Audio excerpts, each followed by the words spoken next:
क्या middle east में जारी महायुद्ध अब अपने अंतिम पड़ाव पर है?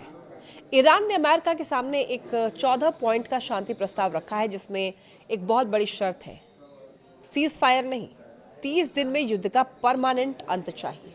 लेकिन क्या ट्रंप इस प्रस्ताव को मानेंगे? देखिए, एक तरफ बातचीत की मेज पर शर्तें रखी जा रही हैं, दूसरी तरफ समुद्र में ईरान का एक विशाल टैंकर $220 मिलियन का तेल लेकर अमेरिकी नाकेबंदी को चकमा देकर निकल गया है। तो आज के इस वीडियो में जानेंगे ईरान की उन 14 शर्तों के बारे में और क्यों अमेरिका का मैरीटाइम फ्रीडम कंस्ट्रक्ट खतरे में है। नमस्कार, मेरा नाम है लक्ष्मी। देखिए, पाकिस्तान के जरिए भेजे गए सीक्रेट प्रस्ताव में ईरान ने यह क्लियर किया है कि उसे 2 महीने का सीज फायर मंजूर नहीं है। ईरान के डिप्टी विदेश मंत्री काजेम गरीबाबादी ने कहा है कि वो मुद्दों का स्थायी समाधान चाहते हैं, जिसमें ईरान की प्रमुख शर्तें क्या है मैं आपको बताती हूँ। 30 दिन की समय सीमा, युद्ध को पूरी तरीके से समाप्त करने के लिए सिर्फ 1 महीने का वक्त, और सेना की वापसी। मिडिल ईस्ट से अमेरिकी सेना को वापस जाना होगा। इसके अलावा प्रतिबंध और संपत्ति, ईरान पर लगे सभी प्रतिबंध हटाए जाएं और फ्रीज की गई संपत्तियां वापस की जाएं। इसके बाद हॉर्मुज का नया मैकेनिज्म, यानी कि दुनिया की सबसे महत्वपूर्ण तेल सप्लाई लाइन के लिए एक नया नियम बनाया जाए।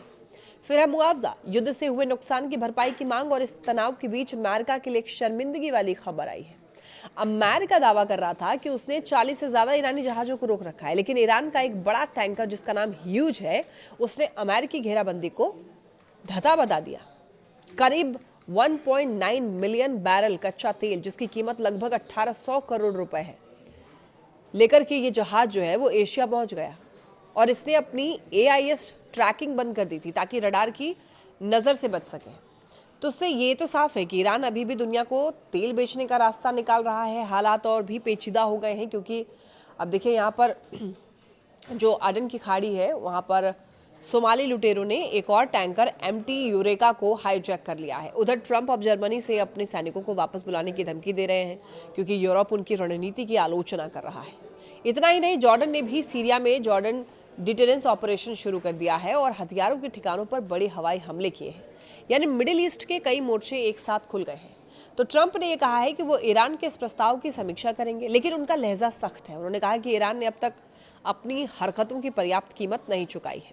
अब सवाल यह है, क्या अमेरिका अपनी सेना वापस बुलाकर ईरान की शर्तें मानेगा, या फिर वो 30 दिन का जो अल्टीमेटम है, एक और बड़े धमाके की शुरुआत है। खैर, आपको क्या लगता है इस पूरे मसले पर? आपकी क्या राय है? कमेंट में जरूर बताइए।